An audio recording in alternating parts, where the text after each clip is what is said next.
Hi, my name is Sarah Rowe.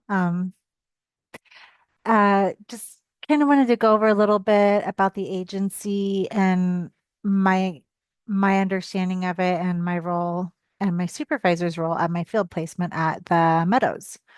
Um, Really just to briefly describe, the Meadows is a addiction treatment center that is focused on the trauma. They treat the trauma and the addiction at the same time. They believe that what causes the addiction is events that have happened in people's lives. The role of my instructor within that agency, she's an outside supervisor. I found her by amazing grace on Facebook. Um, I was desperate to get going on this. All the hard work I've been going through school, overlapping classes and whatnot. She's just was just amazing. She popped right up and she says, I want to be part of your journey. We've become amazing friends along it. She's really an amazing individual and just stepping up to the plate and helping me here. Her role within the agency as the instructor is, like I said, she's off campus, but really what she'll do is we meet once a week for that hour via Zoom. Um, she always makes herself available to me if I need her in the middle of the week as well. But we schedule our times for Friday mornings at 8 a.m. It works out great for her because she's off on those days. And what she'll do is she connects with Kresta, who is my supervisor at the Meadows, and she's also the Department of Nursing or the Director of Nursing, that Department of Nursing. And she just oversees the main Meadows campus, and she's the supervisor directly under the CEO there. And really, like, they'll just connect and kind of talk about my progress and what I've been doing. Uh, she, Anne's really great. What I love about her is that we really stay focused. Like we have, it's like our organized meeting time. Just because I kind of stress about a couple things. Uh, so I've really been focused on, making sure we spend like 10 minutes going over case notes. She'll read them for me, obviously respecting HIPAA, but we just kind of will go over case notes and she'll just read it out loud to me how she documents it so I can just start getting used to hearing how it sounds and visualizing it. And and we just go over our learning agreement. We'll spend a good 30 minutes on that. And then she'll help me at the very end of our session, just with difficult situations I've had at work. And, we just break it down how I dealt with it and how, she thinks I handled it well and how she would have handled it. Um, it's really great. It's a really big learning process, and I'm really grateful to have her part of my team. And I'm going to have a really good benefit in my learning ability with her behind me. So the agency's conflict resolution policy, um, it's interesting. So really what they have is if it's with a patient, if there if there's a conflict between the patients that we witness, we have to document it in an email and send it in the email chain to the Meadows nursing team, the primary group. Like they have it broken up in colors for the severity of their treatment. And and then the corporate emails. If it's a conflict that we don't witness and the patient comes up to us saying, "Hey, I'm really upset, this and this happened," and they have a grievance form that the patients can fill out, in which case then we scan it and email it out to the team.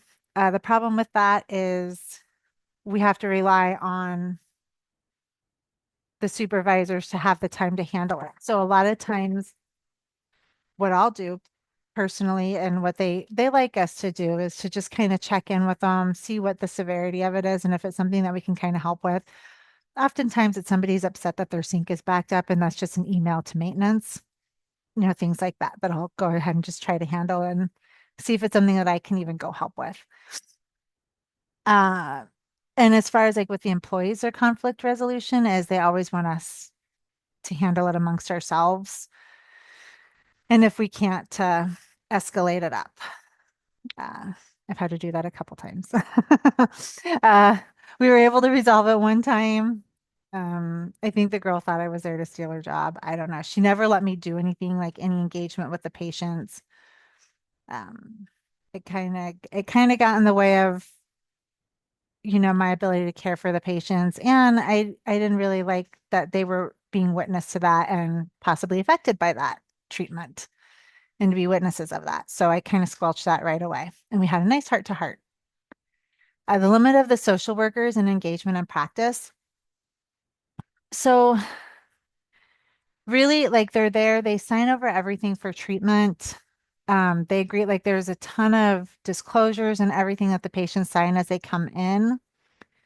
But with the type of care with anything, the social workers, it they make the determination and the directors will make that determination if the patient needs to go up to a higher level of care, which does happen quite often at the Meadows main campus, just because they're detoxing, things happen, medical emergencies happen, and sometimes just the behavior from their trauma is out of the scope of practice for the Meadows when they're considering the safety of everybody there. We've had some very aggressive, violent patients. I've been on line of sight for a couple of them. Um, and it was ultimately after a couple days and they found a safe place for the patients to go, they would send them. The the other way that they'll do is like if it's a patient's wanting to leave AMA, which happens a lot. And a lot of times when it happens, it'll be happening within that first, week of treatment. Uh, they're coming and they're dealing with heavy duty trauma, care and intensive therapy, and they're detoxing sometimes off of some very, very heavy narcotics. And their way of survival is to get back to it and just get back to what they see as their normal. So they'll just want to go. At that point, like their policy with that is they'll do the AMA has a 72-hour hold, and it's not 100% enforceable. Like if the patient really wants to go, they can go. But they like to do the 72-hour hold because for one, it'll give them that chance to deal one-on-one with the counselors and just kind of get what they need that they feel that they're not getting and wanting to leave AMA on, or also just for the whatever was causing them to want to leave AMA, a chance to calm down from that. Um, I love seeing when they end up staying, but the 72-hour hold is also just like a safety check, just to make sure that the patient is safe to leave the campus and that they won't be a harm to anybody else or themselves. The resources and policies for personal care, if you're full time, they're very supportive of that. Like they have 6 weeks of earned time a year, which is great. Plus you have, your sick days that you're allowed to use. You get up to 10.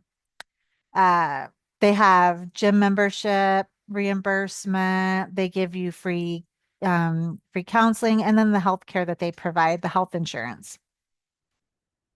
If you're PRN like me, I guess the resource and the way they have things is that you get to choose your own schedule. So, if there's one week that I got a lot going on, I don't even really have to pick up any shifts that week because I'm going through this field experience. I'm very focused on my work, so I don't miss my days. Um, actually pick up extra if I can. Like if there's another campus that I haven't worked in a while, I like to jump over there, even if it's just for a short shift, just to get that experience.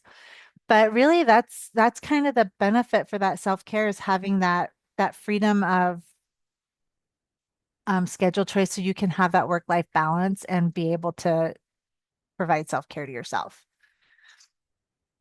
Um, they're pretty lax on attendance. The only thing is like if you end up doing a no call, no show for more than 4 times, they're going to address that because in their eyes, you know, you're preventing them from operating properly as an agency to provide the care that they need for the patient load. So, I mean, the way I handle my stressors, I go on a lot of walks, especially even when I'm at work. Honestly, like if I'm at the nurse's station, it gets pretty intense. You'll get bombarded with needs.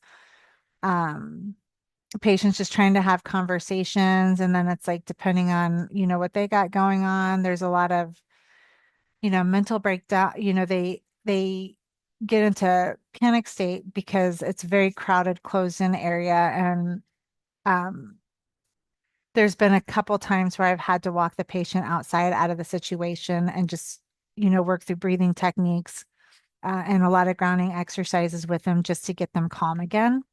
And quite frankly, that works for me too. Like that helps with my stressors. I'll grab an extra lemon for myself. And I remember this one time a patient said to me, I don't need two, I only need one. And I was like, oh, this one's for me. It's kind of fun.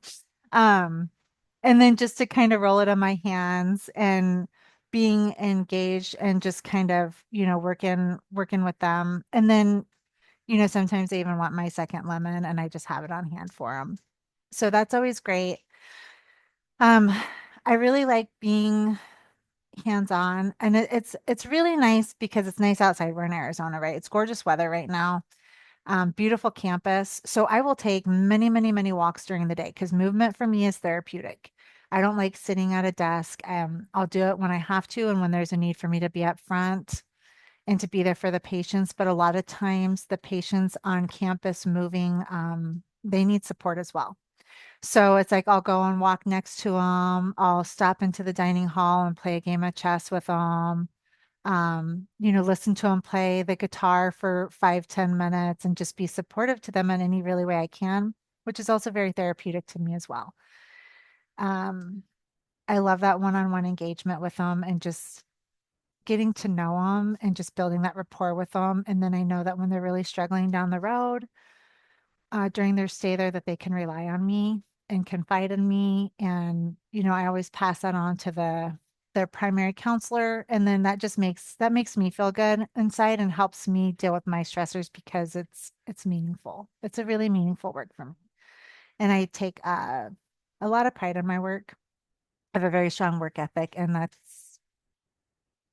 that's like giving back to me, which is putting back into my bucket. Also at home, like when I'm at home, I have an hour and 20-minute drive home sometimes, and that's a great time to decompress for me. Uh, Depending on the day, my mom's a counselor, so I'll call her sometimes and just kind of break down my day and say, hey, I really need help processing this before I get home to my kids. Um, this was what happened. It was a really tough day. And she kind of helps me work through it. I have always had a love for reading, and I'll read when I get home before I go to bed with my kids. I like to, read in a hot bath. I like, I just love reading and just that knowledge, and I like to do the fun reading. Um, I've been reading The Housemaid recently, which is interesting after I watched the movie, but it's still a really good book. Um, but what I also really like to do is I I'm quite a little history buff, and I just love like, just hearing like I love forensics. I love all of that. And just, hearing forensic files on my way home sometimes of unsolved cases that they end up solving. That makes me happy. I love science part of it. History, I love listening to the history stories. One way on my way home, I was listening to the Wickenburg massacre. I guess it had happened in the 1800s, and it was an unsolved crime that they're still trying to figure out who did it. I mean, it's been long gone since happened, but they're still trying to determine if it was people who'd hopped the border, or if it was the Indians, and it like had broke their peace treaty, and it really upset some people. So it's just kind of interesting hearing that on my way home. So I've decided, I was like, one day out of the week, I'm gonna listen to something history, and then I listen to my music and I call my mom. So it's a good balance and how to help me deal with my stressors. And also keeping a good schedule with my schoolwork is very important as well. And as far as like, my faith values,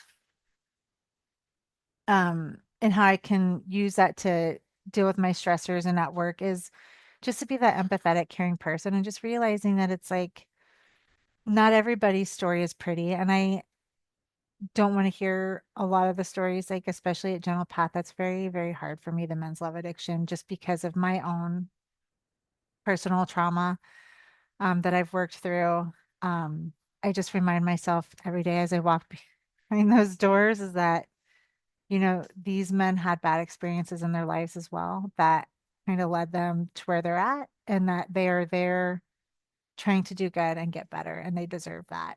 Um, yeah. So that's how I use that to help get through everything and get through my day and to help these patients heal. Thank you very much. Again, this is Sarah Rowe.